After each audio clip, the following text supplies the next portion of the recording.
shows, you can name the rest. And today's edition of your program, Women and Leadership on Canal International, we address the realities women face when trying to break the glass ceiling, discuss the root causes of the disparity, and explore tangible solutions to reduce gender bias in leadership positions in Cameroon. We'll be right back.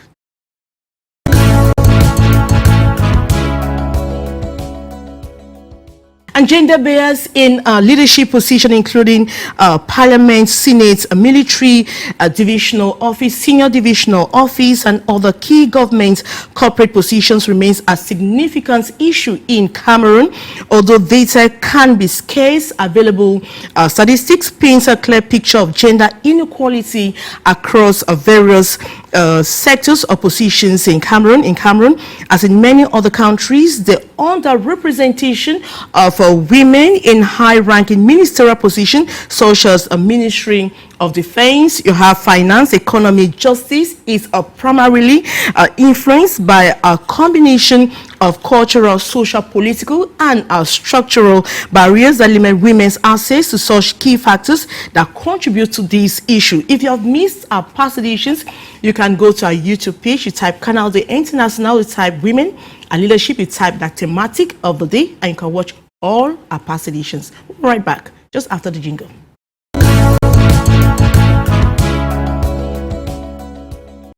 And just like in every other edition, we always invite the finest of women to deliberate or draw a line or trying to bring the experiences about the thematic of the day. And today we're talking about a gender bias in leadership positions in Cameroon, not only Cameroon, in Africa as a whole. And the first guest I would like us to know about her, she's Dr. RUTH TEMBE, Cameroonian business development manager, brand and marketing expert, publisher. She has a lot more.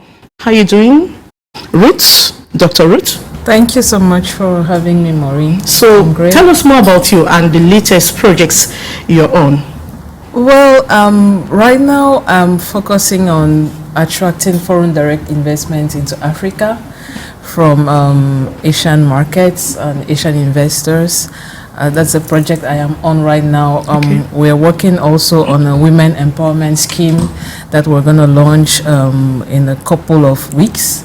So that's what we're working on, or I am working on right now. All right, thank you so much. You equally have CLARA NGANDO. She has over 17 years dedicated to building a career as a finance executive. She has occupied various influential roles and currently serves as a chief financial officer at maviance PLC, a German-based, French-based in Douala, Cameroon.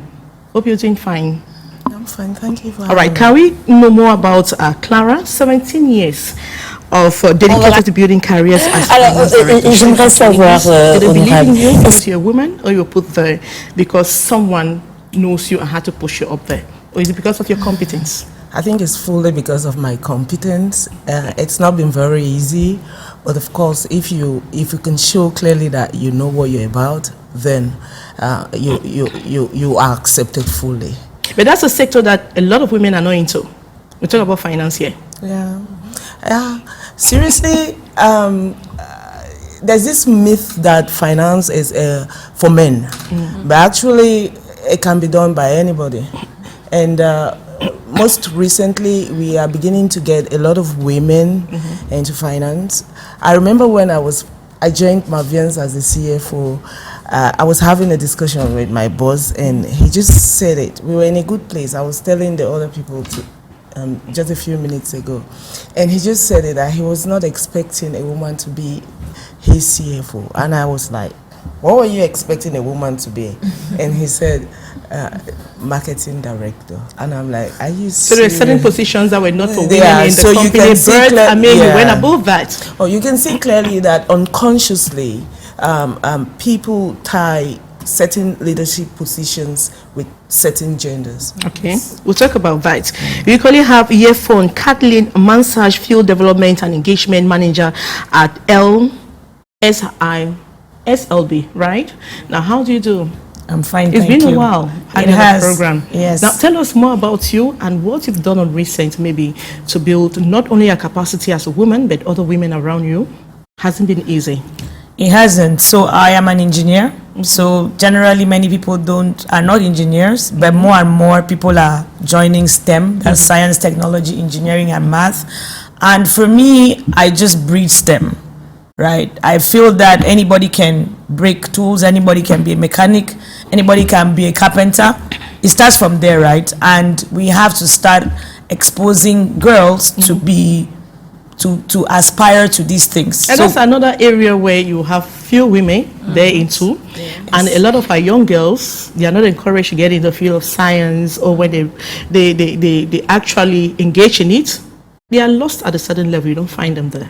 Now, what is the problem? Is it that they're encouraged, or they don't have confidence? I think in themselves, women are pushed out of the line, maybe along the line by men, or no. We need, it starts from the base. Okay. If a girl doesn't see somebody that is her role model growing up, she will not think that she can become an engineer, right? For me, I saw that role model very early. That's helped me. All right. Means you're also encouraging a lot of young girls. Yes, to get I into do. Science. Yes, I do. And get just those rare jobs. Exactly. Right. Now, equally have Dr. EDITH GIBSON. She's a medical aesthetician, right? Researcher. Can we know more about you? Hi, thank you for having me on the program. So I'm Edith, Dr. Edith. I'm what you call a serial entrepreneur. Okay. And you know, I did over a decade of research in tropical skincare, and I came up with a technology to aid people in the tropics with their skincare needs. And I currently work with the Ministry of Science and Technology in Nigeria for the implementation of this technology, which I'm excited about, by the way, because women don't get to create a technology that is adopted and implemented. And one of the biggest things I'm excited about right now is a project I'm running called Ladies in the Boardroom, funded fully by the British government to empower 200 female entrepreneurs in Cameroon. All right. So. Now, I mean, the British government had believed in your project. Now, Ladies in the Boardroom, what's it all about? Ladies in the Boardroom is a project to encourage or empower the female entrepreneur. By doing what exactly? Whatever it is that they do. As long as you're a female, you're Cameroonian, and you're an entrepreneur, we help you scale your business, take you from point A to point B. They must have a business before. You have to be an entrepreneur, yes. That's even no matter how small it is. No matter how small it is. Baker. Yes. Or, I mean, whatever thing you do. Yes, as long as you're not employed by somebody else and you have a concept that you believe in and you have monetized that concept, we're here to help you take it to the next level. And you're based in Nigeria, you're not based in Cameroon? I'm back and forth. I actually live in Las Vegas, but right now I am in Africa until March. Until the end of March. All right, we're going to exploit to squeeze more from you before you get back to the USA or Nigeria or whatever, but we know we're going to tap a lot from you. I want women out there to tap from your experience and try, you know, in PN say chook skin, they have to be on you and try to know more about you. But before we get into the conversation, today's conversation, I'd like us to watch this story. It's about statistics on gender bias in leadership positions in Cameroon. Which areas do we have women more, and which areas do we have women less? Where are women underrepresented? Let's watch. We'll be right back after that. Gender bias in leadership positions continues to be prevalent across various sectors in Cameroon. Women remain nearly invisible in public institutions and administrative roles. Gender advocates express concern that women under 30 show little to no interest in politics and its processes. However, women who make up more than half of Cameroon's population have been demanding greater political power and government representation. On March 8, 2022, they protested female underrepresentation among the country's 10 regional governors and council presidents. They argue that the government is not doing enough to empower women politically or meet the representation goals set by the United Nations and the African Union.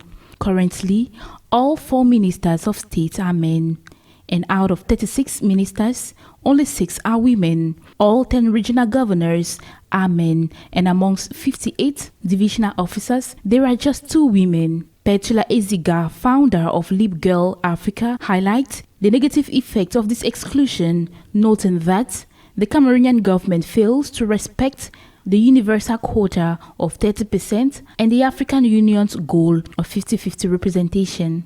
Despite these challenges, some women are making significant strides in changing the narrative. Leaders like Patricia Ndomjoya of CDU, Veronica Tita of FRC, Bisa Jidit of FDP, and Chua Salome of MRN are breaking stereotypes and establishing their presence in political parties. Leading a political party is no longer solely a masculine responsibility. Women are increasingly making their mark in Cameroon's political landscape. Amongst legalized political parties, at least 10 are headed by women, with some having representatives in the parliament. In addition to their political ambitions, women in Cameroon demonstrate a stronger entrepreneurial spirit than men, particularly in the informal sector where most are employed.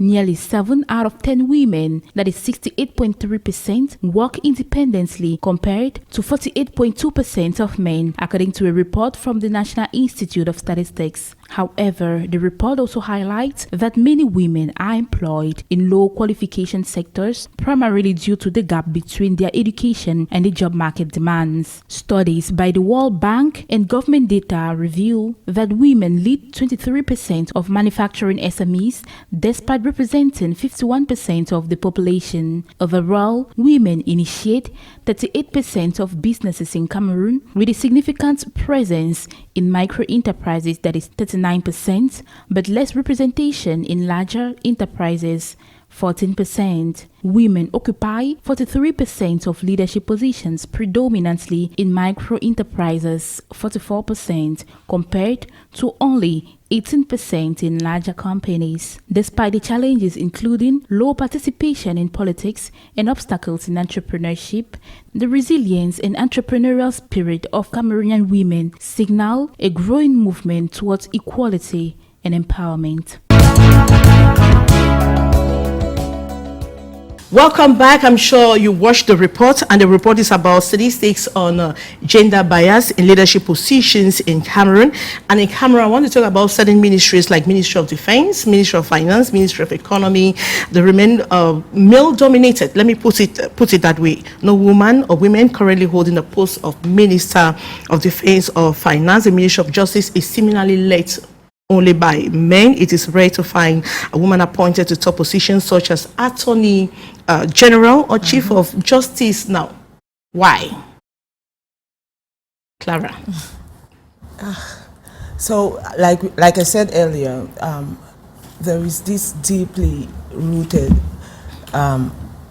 belief that leadership positions are for men, or particular positions are for men. Traditionally, men are believed to be better leaders, and so this has just gone through all other spheres of life in Cameroon. And I think for positions that carry a lot of responsibility, say defense, where they think you're defending Cameroon, culturally, we just believe it is a man that can defend. And I think it is basically tradition and culture that is stopping women from doing it. All right, Dr. Ruth? First of all, is it peculiar is it just Cameroon, or is something that is peculiar in the rest of the world? It's in the whole world. You know, for example, my trips in Asia, for example, where I work as well, it's the same remark, where women, you know, subtly are marginalized and, you know, attributed, some particular roles are attributed to women, some others... They're not the top ones. Not the top ones, not some, for example, finance, for example, because I deal with investments and investors, and there's always this, you know, second look when you're talking, because you're coming from the place of, you know, being a woman, and a lot of questions are asked. So it's not only in Cameroon, it's something that's worldwide. All right. So. All right. Now, is it that women are not up to the task, YEFON? Or what's the reality globally in Cameroon? When you look at women in Cameroon, is it that they're not up to task? Is that they have barriers, or they limit themselves? Because the women who just limit themselves, they know, I cannot just be there. Yes and no. I would say women are competent, but how did they grow up? What were you exposed to? If you grow up in an environment that constantly tells you that you have to, you're not, this is your position, you're supposed to do this or that, that's one. We are not socialized, the way we are socialized, our upbringing already gives us certain limitations, right? That's one. Two, what are you exposed to? What is your education? What is your trajectory? So depending on who you talk to, the person might say, hey, it has worked for me. But because this person has been exposed to a certain level of education, a certain lifestyle, but the average person is not exposed to that, right? Even as kids, when kids are playing, how do they play? For me, I used to be the odd one out, right? I used to build Legos with my brothers. So it's already showing that I'm not going to, there's certain things that I'm already attracted to, right? So a big part of it is how we grow up and how we are socialized. Next, what are we exposed to? So what society expects from women.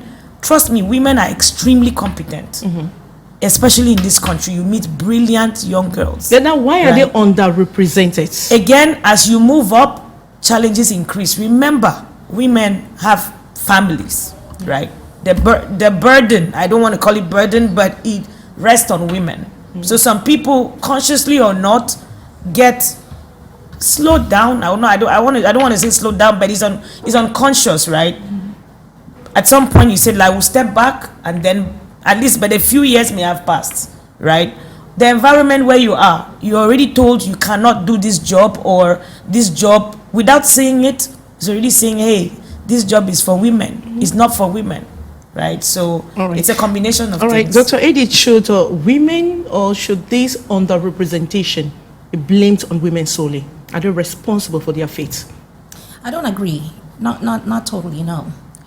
Of course, there's always an exception to the rule, right? But this is what I think it is. I think what we're dealing with is a socio-cultural construct or a behavior that spins over into a mental construct. Okay, so we have a scenario where, because of our norms, our traditions, we tend to internalize a way we're supposed to behave. And that is what I call the mental constructs. You know, I believe that human beings are ruled mostly by their subconscious mind. So there are things that you learned and it stays in your subconscious, and you manifest certain characteristics without even knowing. Take, for example, a young girl at home. I remember growing up, right? And say, for example, you cook food and salt overdose or whatever, right? And the first thing your mother says is, what kind of man are you gonna feed that to? So the construct is, I'm building myself up to be ripe for a man, versus, say I cook the food. They start with the education of the girl child. Right. So say I cook the food right, and my mom says, what kind of restaurant are you gonna grow up opening up? Or if you would, you know, just change the narrative and feed me something that has to do with the profession I want to grow up to have, or the value I want to add to society, versus, you know, the husband I want to marry. Now, there's nothing wrong with that. I think marriage is beautiful. However, when you build the construct in a girl child to say, you have to rule this nation, or you can be the leader, and those are the things that you feed them, they will not naturally leave those positions for the men. Because if my life is supposed to be perfect so I can be up underneath a man, then I idolize the man. And then I start to shy away from leadership positions subconsciously. You know what I mean? So that right there, I would not blame the girl child completely. However, I want to say that, you know, women are capable of doing everything. If women weren't capable, they would not have that capacity. Okay. So now, Clara, who do we blame for the underrepresentation? Who do we blame? Because partly women don't have the blame. When you look at society, now, what do we blame? I think it's, like she said, it's a societal thing. It's a cultural lapse. And like women, some women are naturally... not all women can lead. Yes, not all, that's what I was going to say. Not all women are born leaders. And then, coupled with the fact, it's a thing that has to be, for there to be gender balance, it's not only about women. It cuts across both genders. from time immemorial, we've had men as leaders. And we need men who can speak up, who can hold our hands. Because, of course, we have so many men there, and for you to be a leader, you need somebody to pick you up and carry you along. So you want the men to pick the women up? No, to play their part. To play their role, so that's why I'm saying it's a combination of things. We need the men to help. We need policies that will help. By doing what exactly? We need women to believe in themselves. Right. So it's a combination of That's things. it. When I say men should help, I mean when they sit in the room, trust me, when people are made leaders in companies, the people are not present. And if you have a leadership team that is mostly made of men, so the men should consciously say that woman has what it takes to be a leader. Absolutely. Because unconsciously, Absolutely. leadership is tied to men. All right. Characteristics that are largely portrayed by men. It means that, Dr. Reed, women should like try to self-examine themselves and like build some capacity. Yes. And then believe in what they do. Is that where the problem Maureen, is? Because even when women have those capacities, even when they build themselves, they are still pushed behind. Maureen, That I'm was- happy she talked about women believing in themselves, because just picture this. Let me give an example of two organizations that I prefer to keep their names. One of the organizations both organizations have women at top leading positions, but the results of one organization, the organizational performance of one organization is higher and the other is lower. Why? Because in the organization that's doing well with women in top positions, they have embodied that leadership capacity. And in the other organization, they are just working. Leadership is not just about positions or having, being a top manager. It's something that you embody, that you embrace, and that you know that this is, you're working on a particular purpose, or you're here because you need to, achieve or bring some certain kind of results, and you embody that personality so that you can, your output for the capacity or, the whatever capacity you're supposed to put in should reflect in the results that you produce. Right. So I think believing in yourself as a woman, believing that you are fit to, perform or outperform is very, very important as well. All right. But you can believe in yourself, right? The society does not believe in you. The government does not believe in you. And that's why there's a quota even in parliament where we'll have at least 30 women, at least that has been respected. But now in other sectors, women are still underrepresented. Now, is it about believing in what you do? And don't you think that we're trying to look at the factors here, the causes right now? Right. We're looking at society, we're looking at the women. Does government do not have its own role to play here? Because there are governments who don't believe in women. Everywhere you find the man and the women is pushed behind. Don't you think about, we have cultural lapses, we have society, and don't we look at all these three? Don't you think all these factors put together continue to push women behind? Yes, yeah. YEFON. Yes, I think so. I think so too. So it's a combination of things, right? Whether it is cultural, society, policy. That's where, for me, government comes in, right? If there is a policy that says that, hey, we have to have 40% of our government or parliament, or I don't know, something that is gender related. Yeah, what if government even says that maybe the ministry should be a quota for everyone to be at a certain position? But that's the government. That's only government. Government cannot tell so private what to do. Sure. You understand? So I think a part of, we need to speak up. One, women are supposed to be technically, they should make themselves ready. The men that are already in leadership positions should advocate for women. And then, you see, representation matters. Wherever you are, speak up as a woman in leadership, so that young girls will believe in themselves and they would fight to be what you are. I don't think government is the problem. Anyway, I think government can help from a policy perspective, right? You can't force company A to recruit women, but at least like you said, representation matters. So if we start seeing more people, even in the people that lead us or that are in the government, that can help as well, right? And then in the corporate world, there are companies that make a conscious effort to say 25%, 30%, And then X% yes. of women will be in. Because where does it start? It's the pipeline. Having the policy is another thing. All right. Acting on it is another thing. Now, I want to ask Dr. Edith, now, when you talk about leadership, how should women embrace leadership? What is leadership? Now, when you have to fragment it, what should they pick up in that leadership? Well, to bring it to the common woman, okay, as simple as it can be, I always make reference to Eve in the garden. And of course, we know that Adam was there, and then Eve came along, and then she made him eat the fruit. So my question is, who was the leader? Who was the leader in that scenario, right? Because if you think about it, the person who can influence is the leader. It's not necessarily the person who speaks the loudest. It's not necessarily the person who wears the coat. It's not the person who looks a certain way. It's not the tallest person. It's the person who can make you stand up and move. It's the person who can make you eat the fruit that God told you not to eat. So in that context, I think women in leadership should be very wise, because it's not about being right, it's about getting results.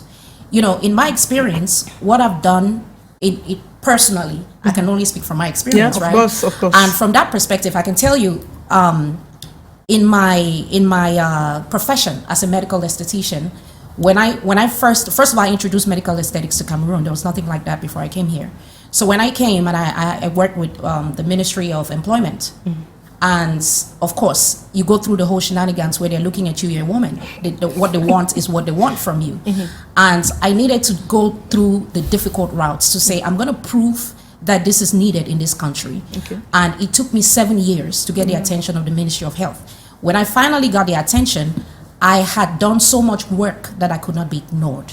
So what I always say is, do your work as a woman in a way that you cannot be ignored. And when you cannot be ignored, you're going to be so good that men will sit quiet and listen to you talk.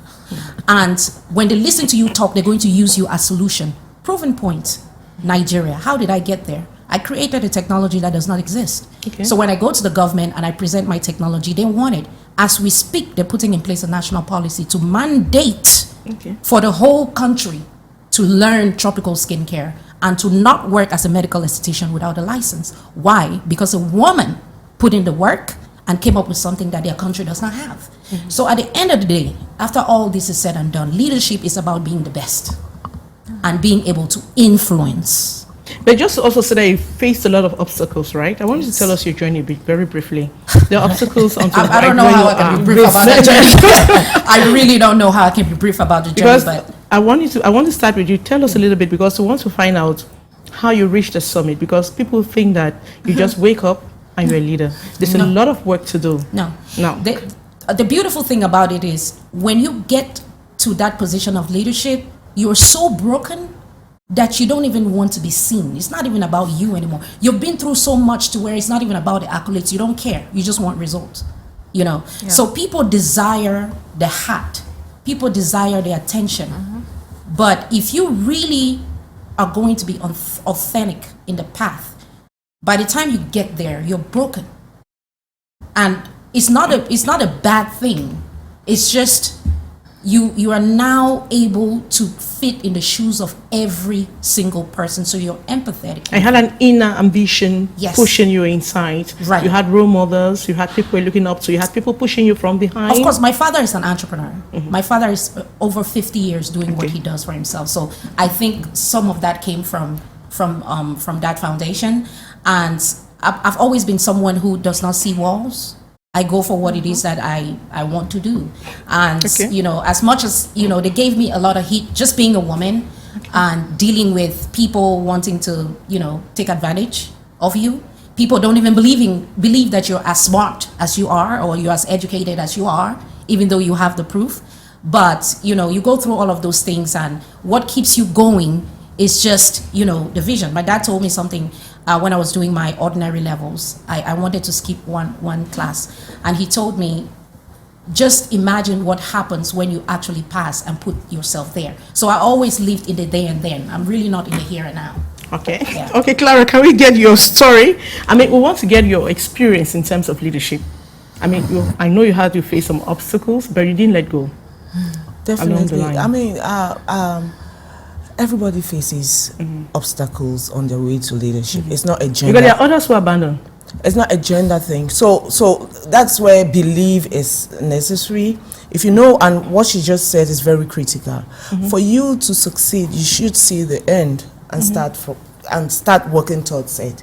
And so if you clearly know where you're going to, then nothing stops you, whether you're a woman or you're a man. So what at the beginning, what was in your head? What did you want to be? I mean, how did you shape your mind? Okay, so this is it. YEFON said something that is very critical. What were you exposed to when you were young? My father is my rock.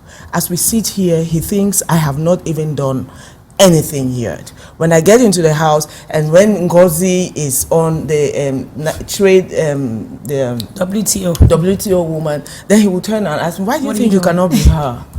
So he shows me only the best of the best. And so every blessed day, no matter how old I am, there's somebody to still push me, somebody to tell me you can do more. And that is very important because each and every person, each and every one will meet solid challenges on their way to the top. And just so I say this, leadership is not akin to being at the top. Like she said, it's influence. And I want women to know that they are born leaders. If we are true to ourselves, if we look at our homes, you could see that homes that are happy and functioning well are influenced by the mother. Right. So we are born leaders. All we need to do, like she said, is no matter the challenge, focus on proving yourself. I would say this, I don't know whether your listeners will agree, but it's a man's world. Yes. As a woman, whether you like it or not, down or top, you have to work at least 5 times more than your peers to prove that you can do it. Yes. When you're negotiating for salaries, you need to suffer way more than your male colleague to be given what is due you. Yes. Okay. So it's a man's world. But as women, we have all what it takes to be leaders. And being a leader does not mean that you have to be seen. Actually, when you're a true leader, they see your people. Yes. Because your focus is to unearth the fullest potential of everybody that is around you. All right, Dr. Ruth, you have the same experience as a leader because you have your own company and trying to grow, and you have men.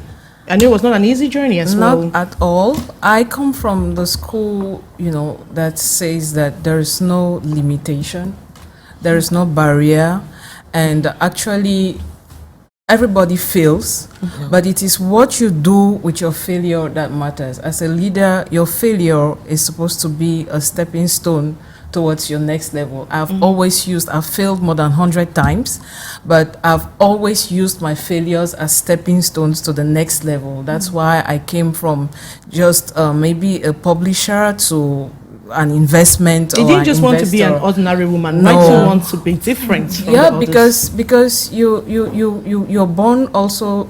You discover your purpose. You discover that you have a purpose. You have a contribution, to add to the world or to society, and then you actually, boldly take steps that leads you to contribute in whatever manner. In what I am contributing with my company, and in whatever manner you should be able to find yourself contributing to making the world a better place. So when you recognize that you have a purpose actually, and that you build a vision around it, that's what keeps you going. The failures will come, but you can never stop because you actually have a vision, something that is way bigger to accomplish. I'm sure most of us here, we have visions that are bigger than us, that if we voice it out, people will think we're crazy, but then we keep going no matter what. All right, YEFON, similar story, right, with leadership? Not easy climbing the ladder, but you're there, you keep resisting. Yes. Clara said something, that we need men to pull women. That's my story. I work in a male-dominated industry, in a male-dominated profession. I can tell you all my mentors are men. And what's your position in the company? I'm the field development and engagement manager. So basically, I'm the HR person in the business division. I'm an engineer, so I support the people that I used to be 20 years ago. And you're the only woman that has held that position for very long No, so time? there are other women. There are other women, but yes, there are other women in that position. But one of the main reasons that I was given that position is because of they needed a woman in that job. Gender balance. But not just any type of woman. No. So in the company where I work, right, it's gender diversity is like one of the top objectives. Okay. Right? If it says this year we have to recruit 50% of field engineers have to be women, if you get 48%, you have failed the objective. That's good. That's because of, and there's a financial implication to that, right? So it starts from there. If we don't see the end in mind, this leadership we're talking about, where are the people going to come from? Absolutely. It's from the entry level. So we have to make that conscious effort to recruit them, to mentor them. I get calls to say, these 4 people have not yet been promoted. Ladies, YEFON, by the end of the year, they have to be promoted. We don't care what you do. And you take credit for that when you Exactly. and So grow my job is a lot of mentoring, a lot of coaching, right? And we need a lot of that, just even starting from our communities, right? When you talk all these leadership news, it's not to go and sit in the office, in your community, in your family, in the projects that we do, in the initiatives that we run, right? It starts from there. And if we start exposing girls and young women to these type of giving them this kind of exposures, it will help to start building their confidence. Because trust me, a big part of it is people need to be confident that I can do it. Most of the time, she was talking about negotiating salary. I just thought about the few times that I did not even say anything and they just signed the letter. They just gave you one. And somebody was like, you didn't even fight. I'm like, I was supposed to. So, and they know that the person will push back, but trust me, 80% of the time women don't, because we don't even think that we can, right? So all the advocating, all the exposure, all that, we really need it, because a lot of it is a mindset change. And leadership, I want us to talk to those women out there. Woman doing her small, has her table with bananas, and because you just said something, leadership is not just in the office, because people think that when you have to talk about leadership, you must be in an office to be a leader, sit behind maybe a computer, and that's a leadership. Now, Dr. Edith, what message you have to give to a woman out there struggling with her business? She thinks she's not a leader, she thinks she's just, I mean, we have women in the rural areas who are struggling, but they don't identify themselves as leaders, despite what they're doing, struggling in their petty businesses.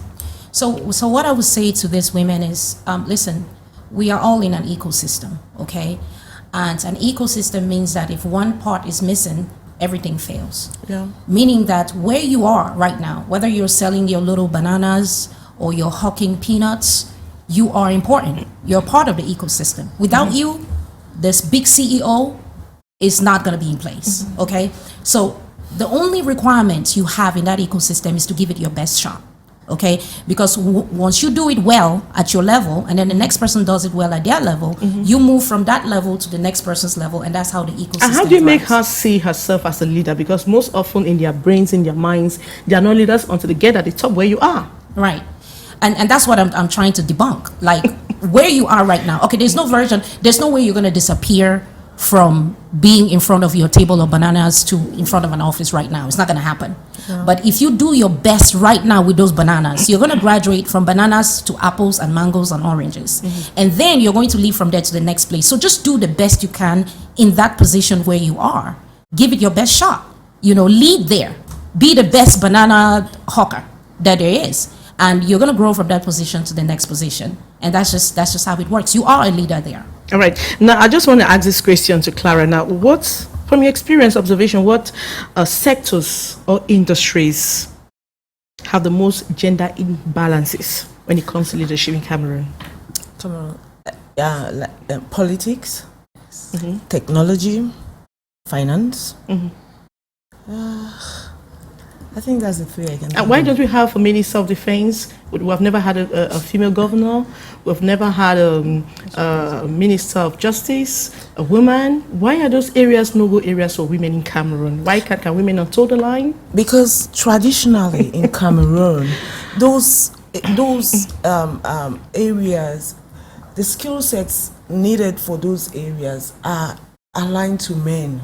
I mean, traditionally we see leadership as a masculine position, and if a Minister of Defense is supposed to defend Cameroon, there's no way culturally we see a woman having what it takes to defend Cameroon. You get what I mean? And when a woman has the same characteristics like the man that is the defense minister, they call the man a leader and they call the woman an aggressive woman. When the woman is subtle and soft-spoken and empathetic, they tell you the woman is very weak. So those positions are fully and completely tied to masculine characteristics. But we need to tell the world that women can do, that women can actually occupy such positions and give better results, right? So yeah, so what people fail to understand is, and I will say it over and over again, that leadership is influence, and there are different sets of skill sets for different context. There are times you would need a subtle, soft-spoken, empathetic woman, and there are times you would need a strong woman. And a strong woman is not necessarily aggressive. Look at the influence the person brings. Look at how the person unearths the people he or she is leading. That is what is key. Who is bringing out the best results? It's not the gender. Is it possible to change the narratives, Dr. Ruth? Especially in those areas we're talking about. We're talking about finance, defense in Cameroon. Governor, why can't we have those people? Why can't we have women? Of course, Maureen, of course. For me, I would say that it's two ways. The first one is, the women themselves striving, to attain those positions. And that's what most of my programs, or most of my women empowerment programs, lead towards. Letting these women know that actually they can fight, to attain. I take, for example, an example of, let's say, I hope I can call her name Kawala, for example. How many Kawalas are in Cameroon? How many women have had the audacity to create their own political parties? We only complain that there are not many women in politics. But I ask the question, how many Kawalas are there in Cameroon? So it starts from us believing that we can actually be in some certain positions and take on some certain roles. That's when we want to be there. And the government has its part to play. But then we won't only focus on the government. No government has ever given the solution to all problems in no country in the world. If we don't seize our own rights, if we don't seize our power and exercise it, I don't think something will happen. And going to, the women at the grassroots level, I think we need, in Cameroon most especially, we need to adopt the growth mentality. We are so limited. We don't believe that we can break some barriers. We don't believe that we can, go out of some certain boxes. We keep, a woman who sells in the corner of a market. We've been having this talk that women should own businesses, but then we don't talk about them growing or having that growth mentality. Because with your small kiosk, you can actually grow to become a company, to become, right now what I'm working on international trade. Why don't you think, trading out of, your geographical market, and all those things? We need a growth mentality in Cameroon, especially with women. Yeah, but there's a lot of limitations. There's a whole lot of topic on its own, because a woman will tell you of capital, she can't have loan from the bank, and there's just a lot more to that, because that's a completely another area for women. That is, I mean, the challenges there is something else. So I was going to say something. Growth mentality does not come up just like that. For those of us that are leaders, we need to hold the hands of the other people. We need to create, we need to advocate, we need to mentor, we need to coach. For me, when I came back from Ghana, I saw a gap, a very huge gap, because I have seen firsthand what representation does. I know what it means when I sit in a room with women that are high up there. I tell myself, I'm going to get there. That is why I created a platform called Empower Her +237, just to give young girls the opportunity. The tools. That's for free. Yes, for free. Everything is free. I've never taken anything. When I came here, I said it will be for free, and they told me that the Cameroonian mentality, if it's completely free, They will not then they will not see the value. that I should put a cost. So we did a 5,000 francs, like 20th of December. Give some importance to it and take it close to their hearts. We had a conference, a 2-day conference in Buea, because my target is just young graduates. I want them young, and so that you can tell them you can be anything. And so they pay the 5,000 francs, but what I do is I tap from other female leaders in my network, and they sponsor the program. And I am telling you, I'm beginning to see changes. We did a goal-setting class in Yaoundé, and a young girl sent me a message, and I almost wept. That, Mom, you have changed my life entirely, because now I know I can dream big. I mean, people just, these young girls, they just need to hear. So apart of mentoring, another thing is, I would say this again, the men in leadership, the men are partners to women. Yes, and we they are allies. Grow. I want men, I want companies, even the government to understand this. Women are naturally different from men. So we think differently. So when you do not have that balance, then your pool of expertise and the diverse perspective is limited. So get women on board, and so that you can tap from all the different gender. All right, we equally sampled the opinion of some women out there in the streets, and just those women struggling who wanted to find out from them the different leadership positions. We want to find more women. That's what they had to say.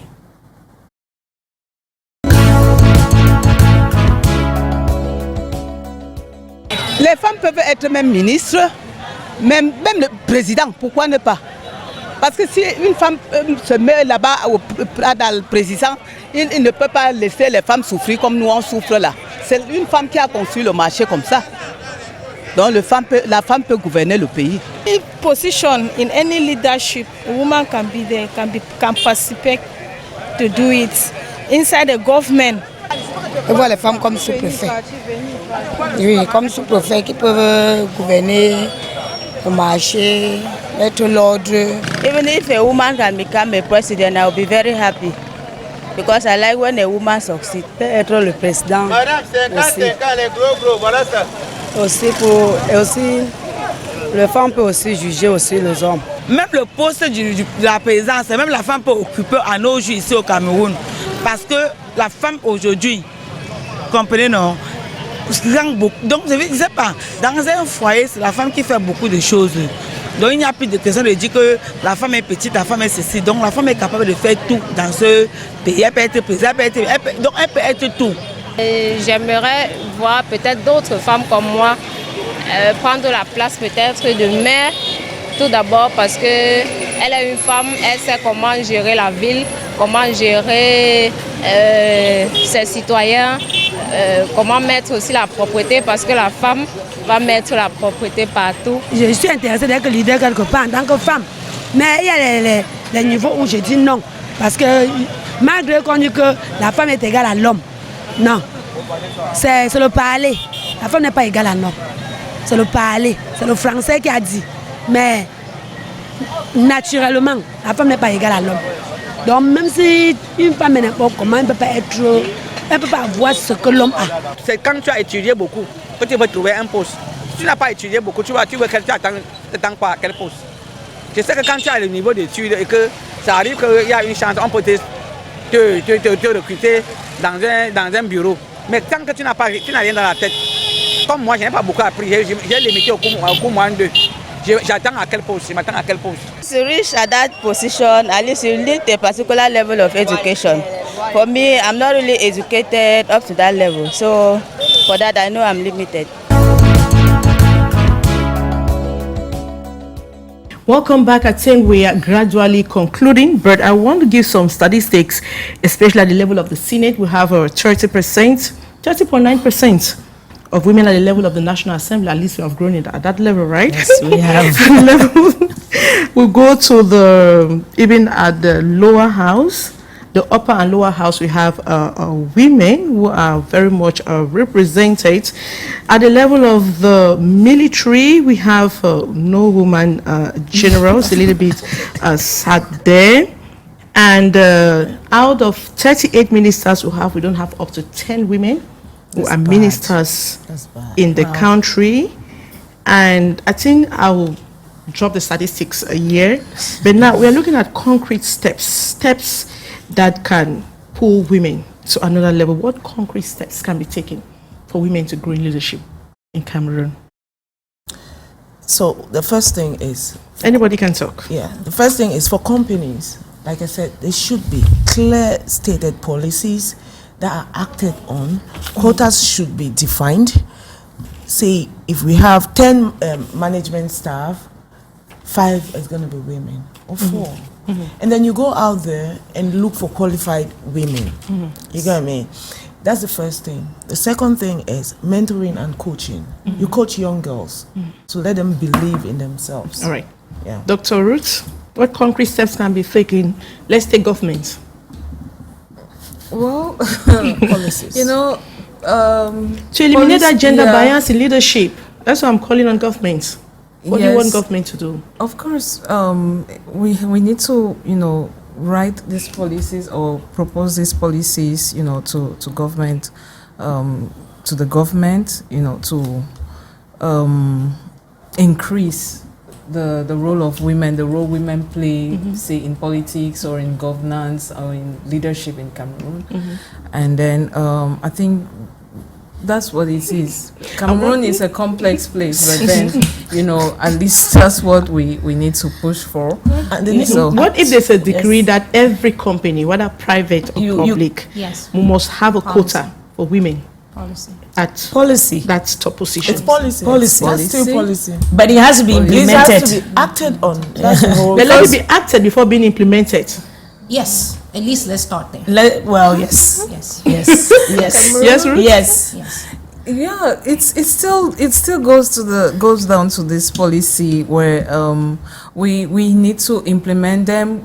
The government needs to implement them. I don't know how many of such the Ministry of Women Empowerment in Cameroon is implementing, but it's a call. Maybe if she's listening, it's a call for. I'm sure she's listening. It's a call for her to really, put a special, eye on these factors, that can expose women, or because there are so many talented women, so many skilled women out there, but then they need to be allowed to lead and to be able to add their voices to the change that we need in this country.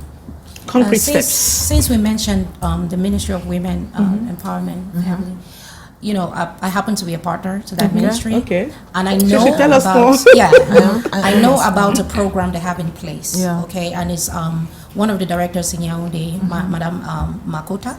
She's leading a program where she's reaching out. Ministries reaching out to the private sector to onboard women leaders like us sitting here. To speak to the young upcomers. That's mentorship. So right? mentorship. That's mentorship. Mentorship by experience. It's key. I think for Cameroon we need a lot of mentorship. Right. For Cameroon there because because so many of these young upcoming women, I would say young girls who are coming up, they don't really, maybe they know they have ambition, but they don't really know how to carve, or they don't need to, they don't know the trajectory to take in order to, you know.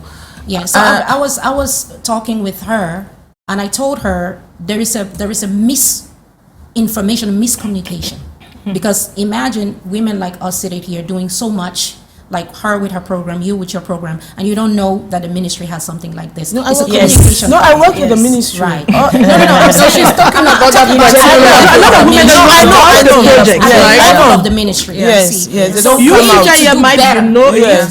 They need to do better. Yeah, that's and true. they need to reach out to people who are actually doing work on the ground. Exactly. Because it's not about, again, we talked about positions in leadership where because somebody is the director of such or such, that's who you call. Whereas you have people on the ground doing actually doing the work. Yes. That should be reached out to. Yeah, when they have programs like this in place, and that's one of the things that, we brought to the table. Like they're fantastic women, and if you just do a little search, you would see them. Bring them to the table, call them to the ministry, make them partners, give them conventions to sign, and they will be happy to work with you. Give them a medal, give them appreciation, give them recognition. And that is how the country is going to grow. So I was going to add the point of access. Access to grants. That's the government. In the NGO world, there's money floating about. Access to financing, access to people. You never know what we said leadership is influence. And access to knowledge. Yes, access to knowledge. We're coming to knowledge. So for me, one of the key words is access to information, access to people, strategic people, access to resources, access to financing. Because really, if you don't make a conscious effort for women to have that access, they're not going to have it. They will not have it. They will not have it, honestly. It has to be very, very, very conscious, right? And we need to fund and expose the people that are already doing the work. Right? We need to. Because a lot of times you just be like, oh, this fancy organization that came. No. But you have people that are already on the ground doing stuff, doing a lot of things. Those people need to be a lot more visible. And women in leadership should speak up. That's just a question I wanted to ask. That those in leadership don't shame on self as a role model and try to go down there. Clara. Yes. For me, it's key. I tell everybody my niche is women. I'm a product of mentorship, and all my mentors were women. So I am very, very critical. For the past 3 years, I have worked with young graduates. This year, one of my annual pillars for 2025 is generosity. And how I want to be generous is to share knowledge, to scale up female entrepreneurs in Cameroon and across Africa from a perspective as a CFO. And 1st February, bi-monthly, I'm going to do that. Because I see that there are a lot of entrepreneurs out there, women. The informal sector is the backbone of Cameroon. But these young women are struggling. They don't know their left from their right. And as a leader, I want to help them. Free for 2025. All right, that's good. Doctor, please, how can women already in leadership position, how can they help the younger ones? Because a lot of them are out there, I want them to listen. Dr. Edith? I would say reach out to women who are doing the same thing. Like I'm sitting on here, I heard she just talked about empowering female entrepreneurs. That's what I'm doing. She talked about her project, same thing I'm doing, and I'm sure she's doing. But we have different communities. So by the time we're impacting, doing the same thing in different communities, we're bringing understanding. I was getting somewhere. So if we come together, if we come together, and that's something we're not very socialized. If we can come together, we're going to create such a powerful force. And you don't necessarily have to be swallowed up by the next person because you are ideal. You're not going to be swallowed. It's impossible. We're 2 minutes already. I think that's one of the problems with women. We empower her. I have a friend. She's in the US, Dr. Bronte. She's very good, and she's my friend. So when I was bringing her on board, somebody told me, "Oh, these ladies from diaspora, they'll come and." I say, "Me, I am Clara. I am authentic. I am me. Nobody can be me." So that is what I want women to know. Together, we are unbreakable. All right, thank you. I would like us to look at the camera. I have 30 seconds to go. I'll start with Dr. Ruth to look at the camera, telling a woman something. 30 seconds to go, please. Well, 30 seconds, okay.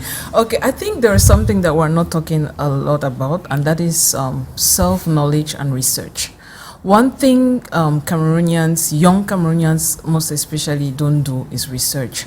Some of us were not blessed with mentors. Some of us are self-made. Why? Because we did a lot of research to see what works and what doesn't work. Who is where? Who can I look up to? What can I have from this or this? So what I would say to young women or young, upcoming leaders, we don't necessarily always have to wait for someone to give us or someone to mentor us. Do research. Young people, young women, do research. Thank you so much, Dr. Ruth. YEFON, look at the camera the other way. You're talking to a woman, 30 seconds. Believe in yourself. The world is your marketplace, or the world is yours, right? Be bold enough to walk up to the person that you admire and say, I want to learn from you. Women, we need more collaboration because we have a lot of synergies and we have a lot of skills that we can tap from each other's networks. Clara? Leadership is influence. You do not need to be at the top to be a leader. Do the best you can wherever you are. Work as if you're working for yourself and for God, and people will notice. It takes time. Don't give up. And experience is the best teacher. Get a mentor, get a coach. Let them hold your hand and take you to wherever you want to be, because you can. And if you work hard, you will. Thank you so much, Dr. Edith. So this is what I want to say to you. Whatever it is you're doing after this program, go to your mirror, look at yourself in it and say, yes, I can. You see that thing you sit around and dream of? It's possible. All of us sitting at this table, we're not magicians. We just believed in ourselves and we worked hard and we got to where we are, and we're still dreaming to get even further. So you can too. What you do with your time is going to determine your outcome. The things you chose to watch on TV, the books you choose to read, the people you choose to hang out with, all those things come together and create your outcome. So be intentional. Be very intentional about your life, and you're going to get to where you're going. Listen, it's a man's world, but a woman makes it work. Okay? So you can add value, and you can be relevant in this world. And thank you so much, ladies, for responding to our invitation. We were talking about women and leadership. We talk about gender bias in leadership positions, not only in Cameroon, in Africa as a whole. If you love the program, then don't miss our past editions. The program was Women and Leadership on Canal International. Bye-bye.